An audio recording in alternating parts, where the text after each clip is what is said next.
Chào các bạn. Để dễ dàng chăm sóc những cây hoa phong lan luôn có được rất nhiều nụ hoa, những cành hoa phát triển nhanh, nụ hoa luôn hồi sinh, hãy chăm sóc cho cây luôn được xanh tốt. Và rễ đóng vai trò rất quan trọng. Khi cây có được những chiếc rễ khỏe mạnh thì sẽ có được rất nhiều hoa hồi sinh. Hôm nay tôi chia sẻ một cách làm rất đơn giản.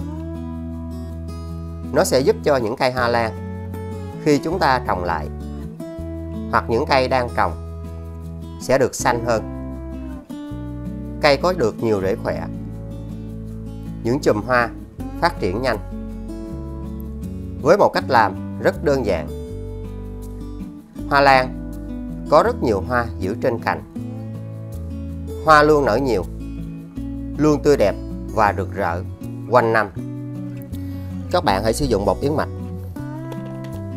Nó có chứa rất nhiều đạm và rất giàu các khoáng chất để giúp cho những cây hoa lan phát triển và có được rất nhiều hoa.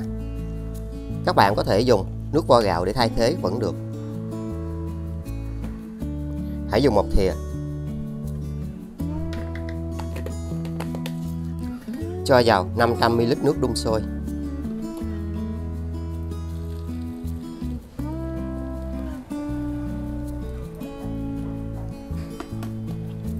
Và hãy chờ cho nước này nguội.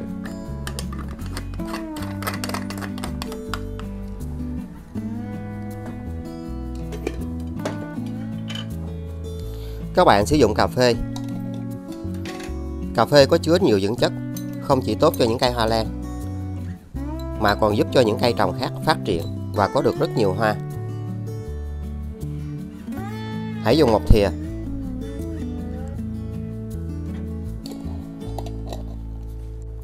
Cho vào 500ml nước đun sôi.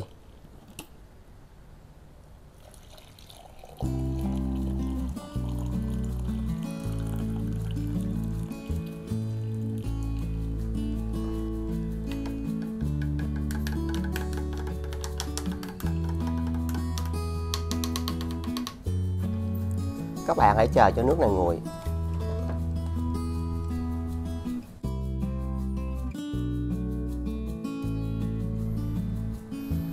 Và để cho một cây hoa lan phát triển được xanh tốt, luôn phát triển được khỏe mạnh, rễ phát triển được nhanh hơn, thì trước khi bón phân, các bạn cần phải tưới nước trước cho cây. Điều này rất quan trọng. Nó sẽ giúp cho cây trao đổi chất, làm sạch rễ và chất trồng. Khi chúng ta làm điều này, những cây hoa lan yếu và chậm phát triển, nó vẫn được hồi sinh rễ rất tốt.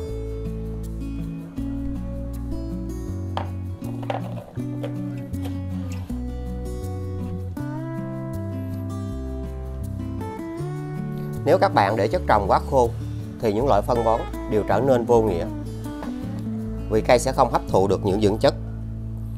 Hãy để trong 30 phút.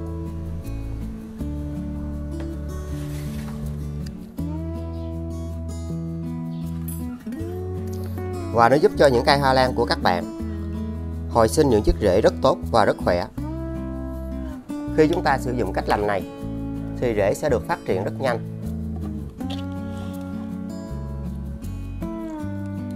Nó luôn là một trong những cách rất đơn giản để giúp cho những cây hoa lan phát triển và có được nhiều hoa.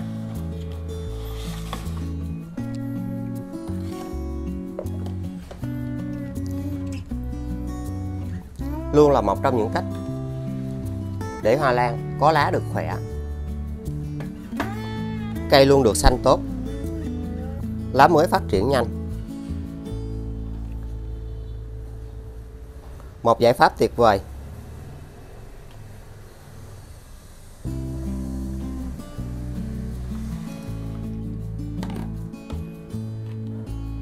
Các bạn có thể thực hiện việc làm này mỗi tháng một lần.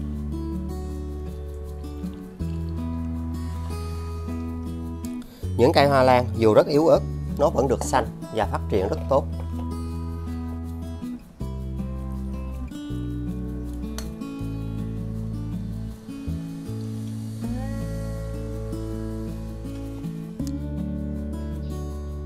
Sau đó lấy ra. Và cách làm này để bảo vệ cho hoa lan không bị héo lá. Nó cũng tạo điều kiện giúp cho rễ phát triển được rất nhanh. Cây luôn khỏe mạnh và bền vững.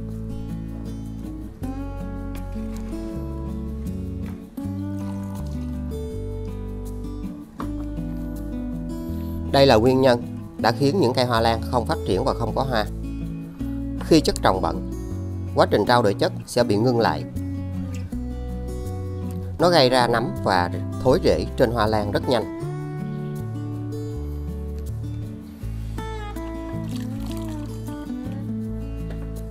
Khi các bạn thấy nước này trong là chúng ta chắc chắn rằng những chậu hoa lan sẽ có được những bộ rễ phát triển rất tốt.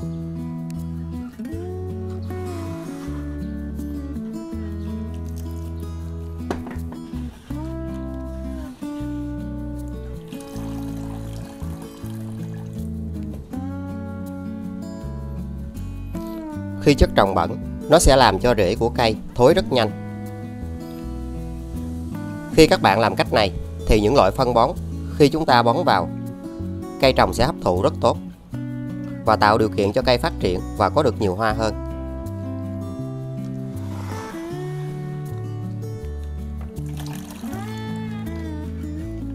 Nó giúp cho rễ phát triển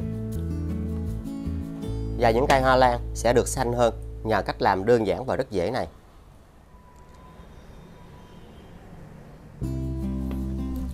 Khi các bạn có những cây hoa lan mua về hoặc đã trồng lâu mà không có hoa thì chúng ta cần phải thay chậu. Và cách làm này để tạo điều kiện giúp cho rễ mới được phát triển nhanh hơn.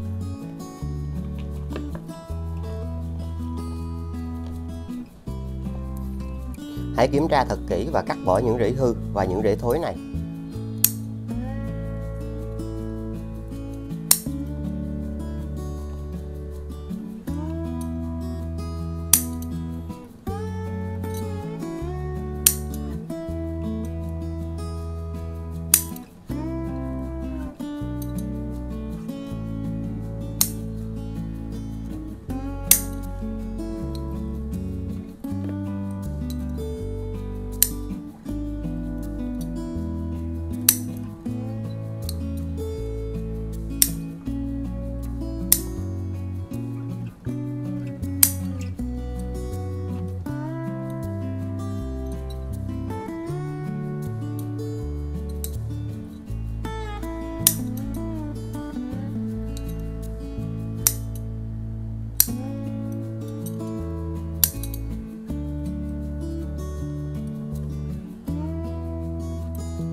Sau đó các bạn rửa cho thật sạch.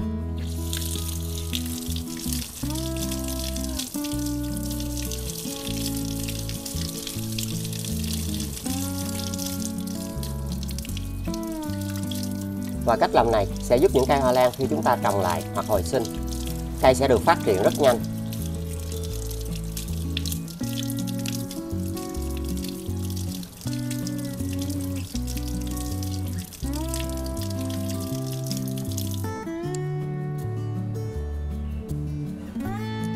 Sau khi nước đã nguội, các bạn hãy lọc vỏ cặn.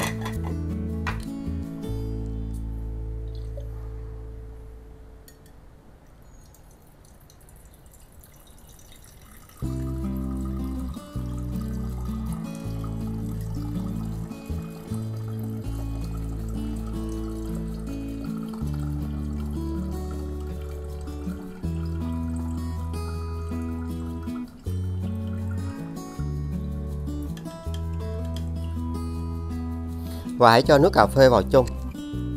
Nó sẽ tạo ra được một nguồn dinh dưỡng rất tốt.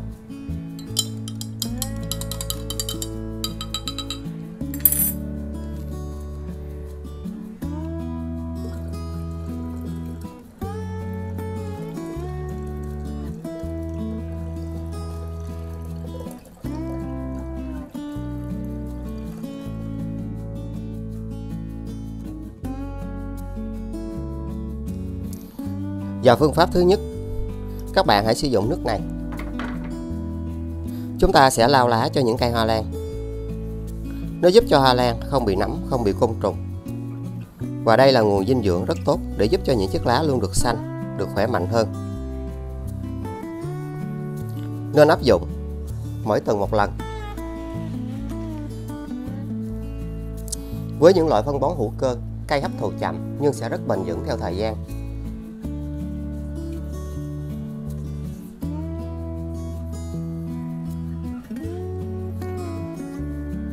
Nó giúp cho hoa lan luôn có được những chiếc lá xanh và được khỏe mạnh hơn rất nhiều.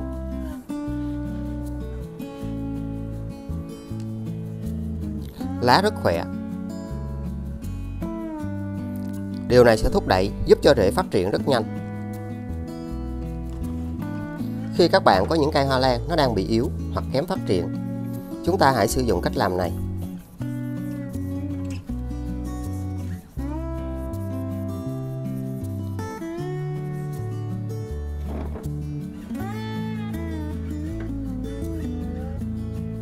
Chồi non luôn phát triển rất tốt.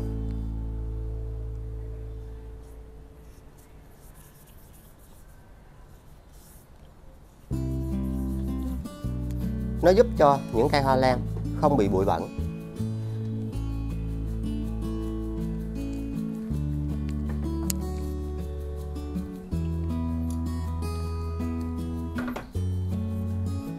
Mình luôn có chia sẻ rất nhiều cách để các bạn có thể lựa chọn những cách làm đơn giản và dễ nhất. Khi chúng ta sử dụng những cách làm như thế này, nó tạo điều kiện giúp cho cây quang hợp được tốt hơn, thúc đẩy sự tăng trưởng rất nhanh ở những cây hoa lan yếu và chậm phát triển.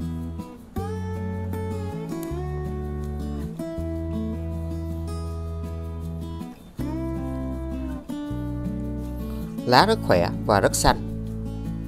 Cây luôn điều hòa sinh trưởng, phát triển rất tốt. Với những cây hoa lan trước khi trồng lại, các bạn vẫn sử dụng cách làm này. Nó giúp cho cây phát triển nhanh, không bị nấm, không bị côn trùng.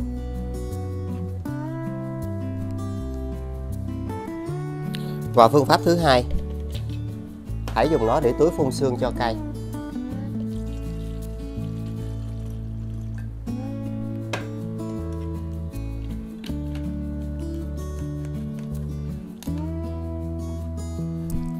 Và sau đó hãy phun trực tiếp lên những cây hoa lan này. Và nên áp dụng cách làm này mỗi tuần một lần. Các bạn hãy nhớ phun dưới mặt lá. Nó giúp cho hoa lan yếu và chậm phát triển sẽ được hồi sinh, phát triển rất nhanh. Điều này sẽ thúc đẩy giúp cho những chiếc lá mới được phát triển rất nhanh chóng. Cây sẽ điều hòa, sinh trưởng phát triển rất nhanh. Hoa lan của các bạn sẽ có được những chiếc lá rất xanh tốt, phát triển bền vững theo thời gian.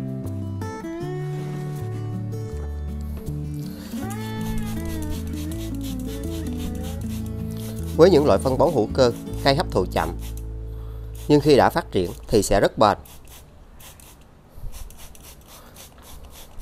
Và điều tuyệt vời là những loại phân bón này giúp cho rễ phát triển rất tốt. Cây được hồi sinh, phát triển nhanh hơn.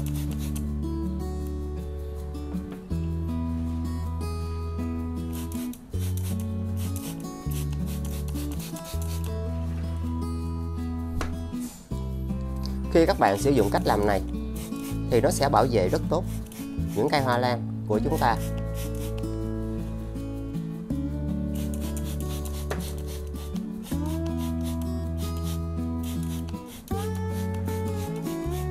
Điều này sẽ khuyến khích giúp cho những cây yếu và chậm phát triển, hoặc những cây thai chậu, nó sẽ được phát triển rất tốt. Cây rất bền vững. Phương pháp thứ ba, các bạn cho thêm vào 1 lít nước.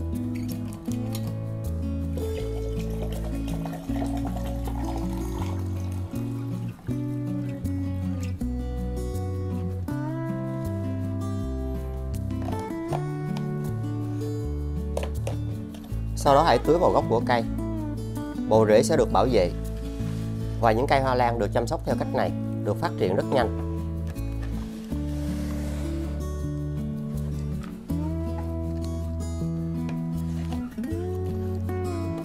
Các bạn có thể xen kẽ với những loại phân bón hữu cơ khác để giúp cho cây được phát triển.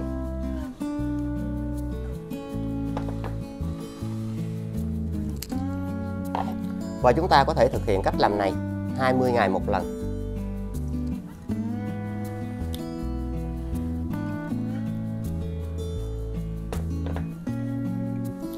Hãy để trong 20 phút.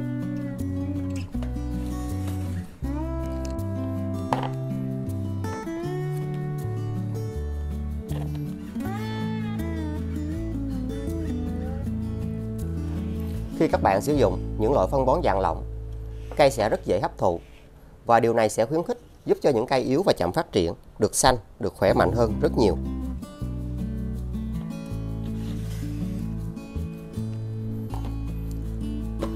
Chúng ta hãy yêu thương những cây hoa phong lan bằng những loại phân bón hữu cơ. Cây sẽ phát triển được rất tốt.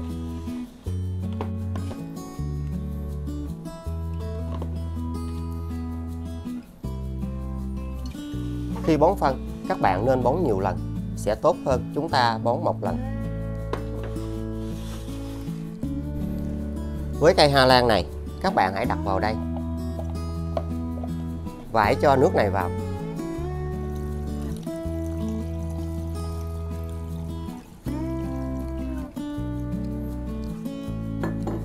Hãy để trong 20 phút. Khi trồng lại, những cây hoa lan như thế này sẽ được phát triển rất nhanh. Nó giúp cho bộ rễ được hấp thụ rất nhiều dưỡng chất từ dinh dưỡng này.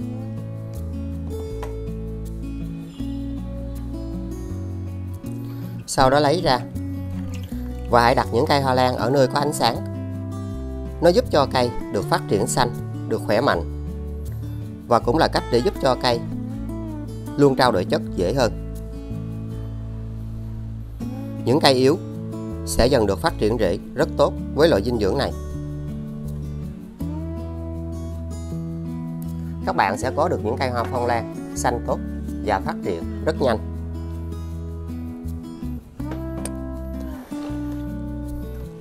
Khi chúng ta sử dụng những cách làm như thế này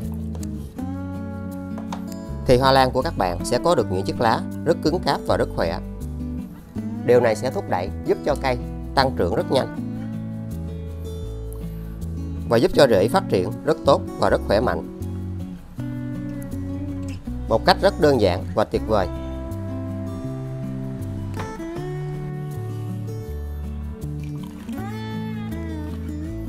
Cây sẽ được xanh tươi, tốt hơn.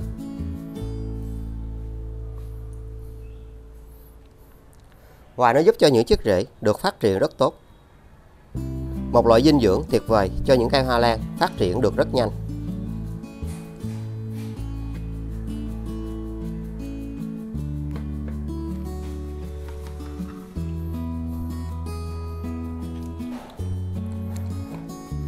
Khi các bạn sử dụng cách làm này thì những cây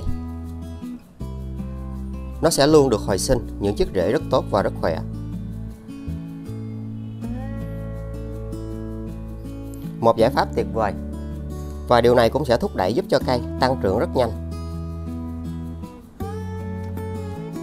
Nó giúp cho cây hồi sinh được những chùm hoa.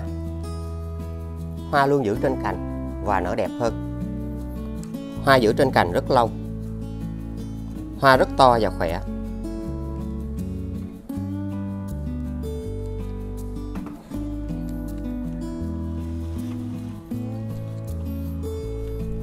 Nó luôn làm cho hoa lan rất xanh và rất tốt. Các bạn sẽ chăm sóc rất dễ dàng bằng loại phân bón này.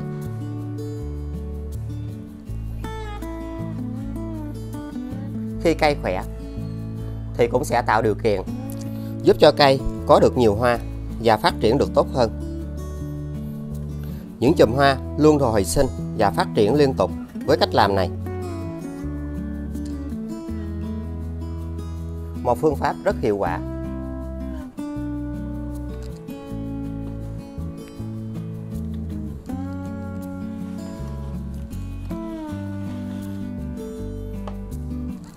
Nó giúp cho hoa lan của các bạn được xanh, cây khỏe mạnh hơn và rễ được hồi sinh rất tốt.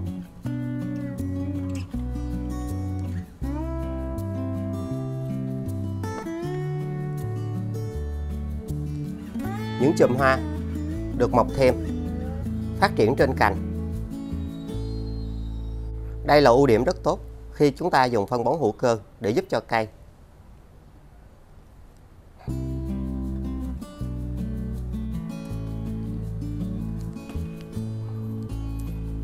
Còn đối với cây hoa lan này, bây giờ các bạn sẽ yên tâm để trồng lại cây.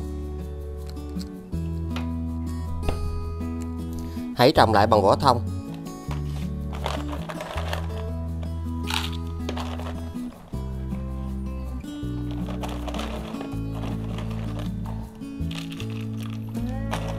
Luôn có rất nhiều cách để trồng hoa lan phát triển. Các bạn có thể xem thêm trên kênh của mình.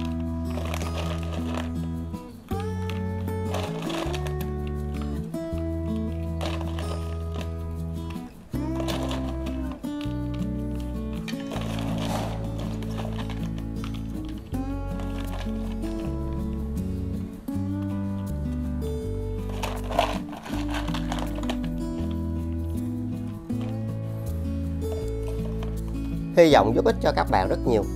Đừng quên like, chia sẻ, đăng ký kênh và nhấn chuông để tiện theo dõi. Xin chào và hẹn gặp lại. Chúc các bạn luôn thành công.